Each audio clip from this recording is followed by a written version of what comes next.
നമസ്കാരം, ഞാൻ ജിഷാനു ജോൻജോ അക്കാഡമിയിൽ നിന്ന്. ഇന്ന് മെറ്റേണിറ്റിയുടെ വേറൊരു ടോപ്പിക്കുമായിട്ടാണ് നമ്മൾ എത്തിയിരിക്കുന്നത്. Gestational hyper tension.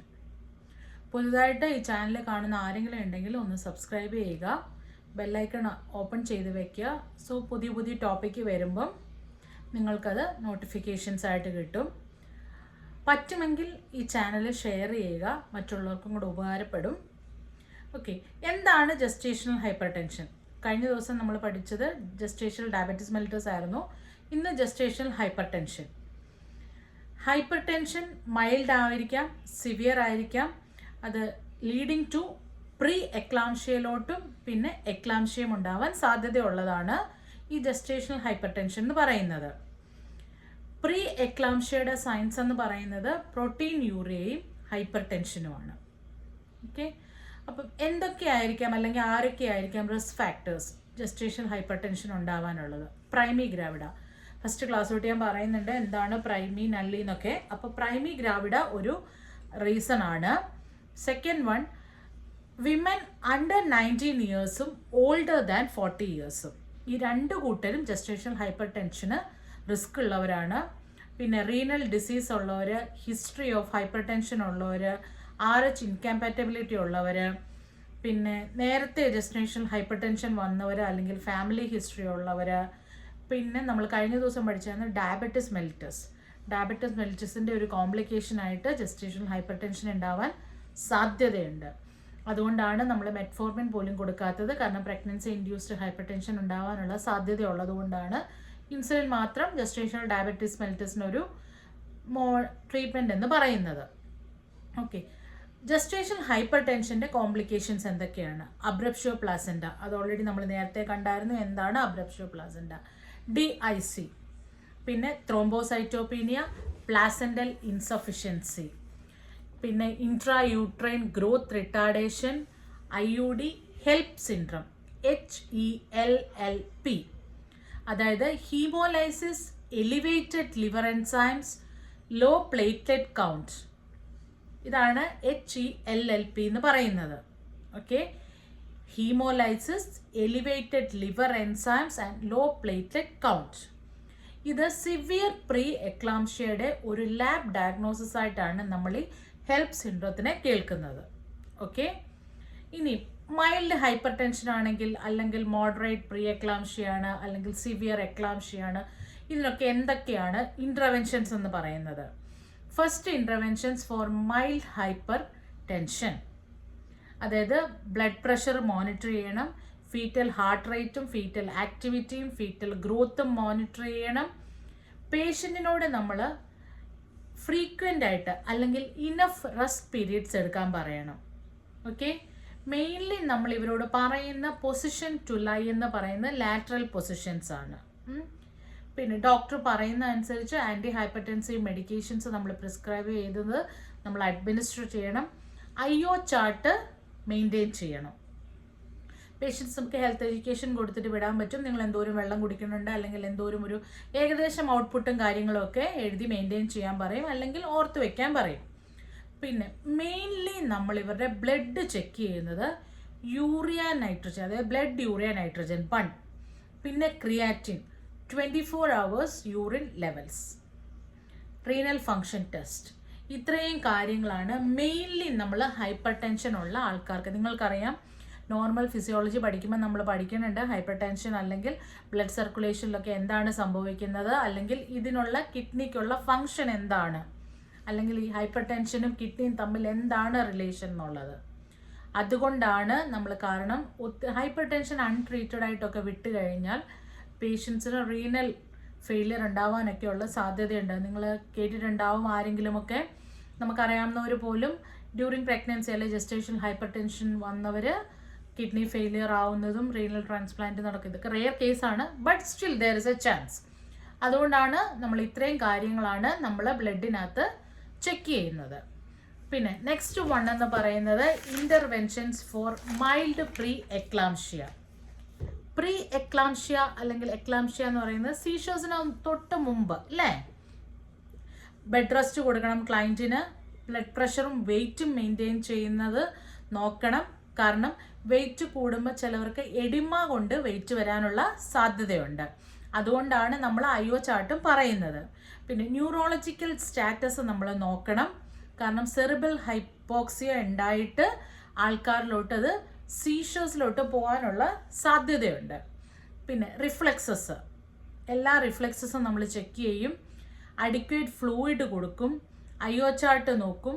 പിന്നെ എസ്പെഷ്യലി നമ്മൾ യൂറിൻ ഔട്ട്പുട്ട് ഇവരോട് നോക്കാൻ പറയാറുണ്ട്. എല്ലാവർക്കും അറിയാമെന്ന് വിശ്വസിക്കുന്നു. Minimum urine output per hour എന്ന് പറയുന്നത് 30 ml ആണ് അല്ലേ? അതാണ് ഒരു അഡിക്വേറ്റ് റീനൽ ഫങ്ഷനെ ഇൻഡിക്കേറ്റ് ചെയ്യുന്നത്. അപ്പോൾ അറ്റ്ലീസ്റ്റ് നിങ്ങൾ ഈ 30 ml per hour എന്നുള്ളത് ഓർത്ത് വെക്കുക. കാരണം ചില ക്വസ്റ്റ്യനകത്ത് ഓവർ 8 hours ഇത്ര ml ഔട്ട്പുട്ടേ ഉണ്ടായിരുന്നുള്ളൂ, അല്ലെ യൂറിനറി ഔട്ട്പുട്ടേ ഉണ്ടായിരുന്നുള്ളൂ എന്നൊക്കെ പറഞ്ഞുകൊണ്ടായിരിക്കും ചിലപ്പോൾ നമുക്ക് പ്രയോറിറ്റിയിൽ അല്ലെങ്കിൽ ഇൻ്റർവെൻഷനകത്ത് ചോദിക്കുന്നത്. അപ്പോൾ ഇപ്പോൾ 8 hours-ൻ്റെയാണ് അവർ കൊടുത്തിരിക്കുന്നതെങ്കിൽ നോർമൽ എത്ര ആണെന്ന് അറിയാമെങ്കിൽ മാത്രമല്ല നമുക്ക് 8 hours-ൽ എന്തോരം ഉണ്ടാവും എന്ന് നമുക്ക് മനസ്സിലാവുള്ളൂ. അത് ലെസ് ആണോ അല്ലെങ്കിൽ മോർ ആണോ എന്ന് അറിയാൻ പറ്റുള്ളൂ. ഓക്കെ. പിന്നെ പേഷ്യൻറ്റിനോട് ഡയറ്ററി പ്രോട്ടീനും കാർബോഹൈഡ്രേറ്റും ഒക്കെ എടുക്കാൻ പറയും. ബട്ട് നോ ആഡഡ് സോൾട്ട് ആണ്. ഓക്കെ. പിന്നെ ഹെൽപ്പ് സിൻഡ്രോം നമ്മൾ മോണിറ്റർ ചെയ്യും. Administer medications. Help syndrome monitor ചെയ്യുന്നത് എന്തിനാണെന്ന് അറിയാമല്ലോ, ഞാൻ കുറച്ച് മുമ്പ് തന്നെ പറഞ്ഞായിരുന്നു. ഇതൊരു ലാബ് ഡയഗ്നോസിസ് ആണ് പ്രീ എക്ലാംഷ്യക്കാർക്ക്. അപ്പോൾ ഇത്രയുമാണ് interventions for mild pre eclampsia. പിന്നെ സിവിയർ എക്ലാംഷ്യ ഉള്ളവർക്ക്, പ്രീ എക്ലാംഷ്യ ഉള്ളവർക്കുള്ള എന്തൊക്കെയാണ് ഇൻ്റർവെൻഷൻസ് എന്ന് പറഞ്ഞു കഴിഞ്ഞാൽ മെയിൻറ്റെയിൻ ബെഡ് റെസ്റ്റ്. ഇതിൻ്റെ ഡ്രഗ് ഓഫ് ചോയ്സ് ആണ് മഗ്നീഷ്യം സൾഫേറ്റ്. ഓക്കെ. ഇത് എന്തിനു വേണ്ടിയിട്ടാണ് കൊടുക്കുന്നതെന്ന് വെച്ച് കഴിഞ്ഞാൽ സീഷേഴ്സ് പ്രിവെൻറ്റ് ചെയ്യാനാണ്. 24 hours ഇൻ ദ പോസ്റ്റ്മോർട്ടം വരെ നമ്മളിത് കൊടുക്കാറുണ്ട്. ഓക്കെ. സിവിയർ പ്രീ എക്ലാംഷ്യാണ് കേട്ടോ. ഈ മഗ്നീഷ്യം സൾഫേറ്റ് നമ്മൾ വെറുതെ പുഷ് ചെയ്യുകയല്ല, ഒരു കൺട്രോൾഡ് ഡിവൈസ് വെച്ചിട്ടാണ്, അതായത് മെയിൻലി നമ്മൾ ഇൻഫ്യൂഷനായിട്ടാണ് നമ്മൾ പേഷ്യൻസിന് കൊടുക്കുന്നത് അല്ലേ? ഓക്കെ. അപ്പോൾ ഇനി മഗ്നീഷ്യം സൾഫേറ്റ് കൊടുക്കുമ്പോൾ നമ്മൾ എന്തൊക്കെ കാര്യങ്ങളാണ് നോക്കേണ്ടത്? പേഷ്യൻസിന് ഇതിൻ്റെ ടോക്സിസിറ്റി ഉണ്ടോ എന്ന്. എന്തൊക്കെയാണ് ടോക്സിസിറ്റിയുടെ സിംറ്റംസ് എന്ന് വെച്ച് കഴിഞ്ഞാൽ flushing, sweating, hypotension, urine output less അല്ലെങ്കിൽ റെസ്പിറേറ്ററി ഡിപ്രഷൻ ഒക്കെ ഉണ്ടാവാനുള്ള സാധ്യതയുണ്ട്. അതുപോലെ തന്നെ നമ്മൾ മഗ്നീഷ്യം നോർമലി തന്നെ നിങ്ങൾക്കറിയാം, നമ്മളൊരു പേഷ്യൻറ്റിന് മഗ്നീഷ്യം കൊടുക്കുക, പ്രഗ്നൻസി അല്ലാതെ തന്നെ നമ്മളൊരു പേഷ്യൻറ്റിന് മഗ്നീഷ്യം കൊടുക്കുകയാണെങ്കിൽ നമ്മൾ റിഫ്ലെക്സസ് ചെക്ക് ചെയ്തിട്ട് മാത്രമേ നമ്മൾ മഗ്നീഷ്യം കൊടുക്കുകയുള്ളൂ. ഓക്കെ. പിന്നെ വൈറ്റൽ സയൻസ് നമ്മൾ പ്രയർ ചെക്ക് ചെയ്യാറുണ്ട്. അത് ഓരോ ഹോസ്പിറ്റലിൻ്റെ പ്രോട്ടോക്കോൾ അനുസരിച്ചാണ്. ചിലത് 1 hour വെച്ച് നമ്മൾ നോക്കാറുണ്ട്. കംപ്ലീറ്റ് മഗ്നീഷ്യം നമ്മൾ അഡ്മിനിസ്റ്റർ ചെയ്ത് കഴിയുമ്പോഴും നമ്മൾ വൈറ്റൽസ് ചെക്ക് ചെയ്ത് ചാർട്ട് ചെയ്യാറുണ്ട്.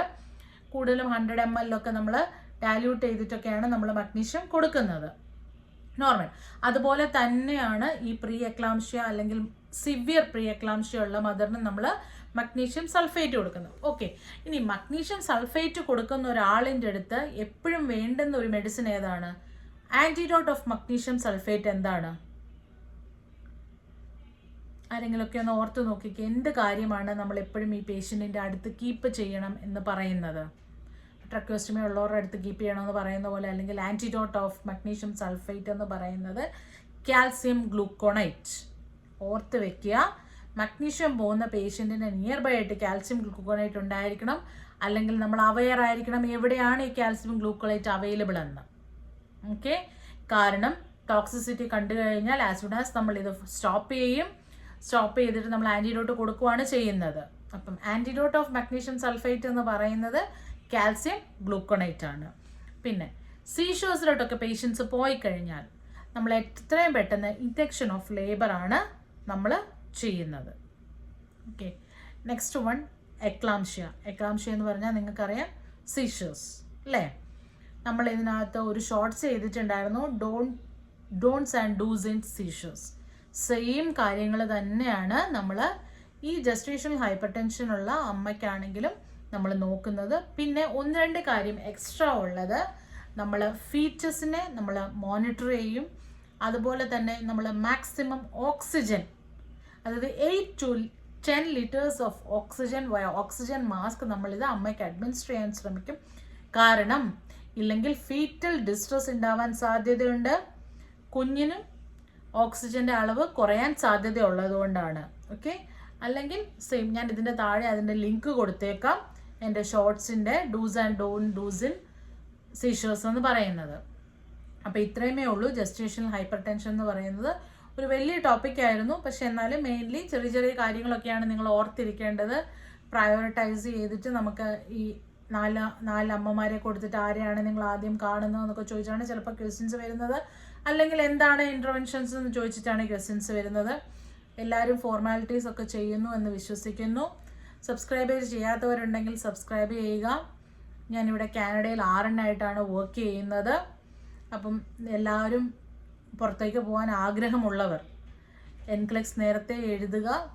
കാരണം ഇതൊരു പ്രഷർ തരുന്ന ഒരു എക്സാം തന്നെയാണ്. നമുക്ക് ഓടിച്ചെന്ന് എഴുതി പെട്ടെന്ന് പാസ്സാവാൻ പറ്റത്തില്ല. എന്തെങ്കിലുമൊക്കെ ചുമ്മാതെ കാണാതെ പഠിച്ചിട്ട് പോയി നമുക്ക് ഇത് അപ്ലൈ ചെയ്യാൻ പറ്റില്ല. ഓക്കെ, നമുക്ക് തിയറിയും അറിഞ്ഞിരിക്കണം, അതുപോലെ തന്നെ ക്വസ്റ്റ്യൻസും ചെയ്തിട്ട് വേണം നമ്മൾ എക്സാമിന് പോകാൻ വേണ്ടിയിട്ട്. എന്തെങ്കിലും ഡൗട്ട് ഉണ്ടാവുന്നുള്ളവരുണ്ടെങ്കിൽ കമൻറ്റ് ബോക്സിൽ കമൻറ്റ് ചെയ്യുക. ഇതിൻ്റെ പ്രോസസ്സിനെ കുറിച്ചോ അല്ലെങ്കിൽ ഇപ്പം കാനഡയിലെ പല പല പ്രൊവിൻസ് ഉണ്ട്, നിങ്ങൾക്ക് എവിടെയെങ്കിലും ലൈസൻസ് എടുക്കണമെന്നുണ്ടെങ്കിൽ അത് എങ്ങനെയാണെന്നോ എന്താണ് നിങ്ങൾ ഡൗട്ട് എന്ന് വെച്ച് കഴിഞ്ഞാൽ നിങ്ങൾക്ക് കമൻറ്റ് ചെയ്യാം. പറ്റുന്ന പോലെ തന്നെ റിപ്ലൈ അയക്കുന്നതായിരിക്കും. സബ്സ്ക്രൈബ് ചെയ്യാത്തവർ സബ്സ്ക്രൈബ് ചെയ്യുക. മാക്സിമം ഇത് ഷെയർ ചെയ്യാൻ ശ്രമിക്കുക നിങ്ങളുടെ ഫ്രണ്ട്സിൻ്റെയൊക്കെ അടുത്തോട്ട് ഈ ചാനൽ എത്താൻ വേണ്ടിയിട്ട്. അപ്പം എല്ലാവർക്കും താങ്ക്സ്, ഓൾ ദ ബെസ്റ്റ്.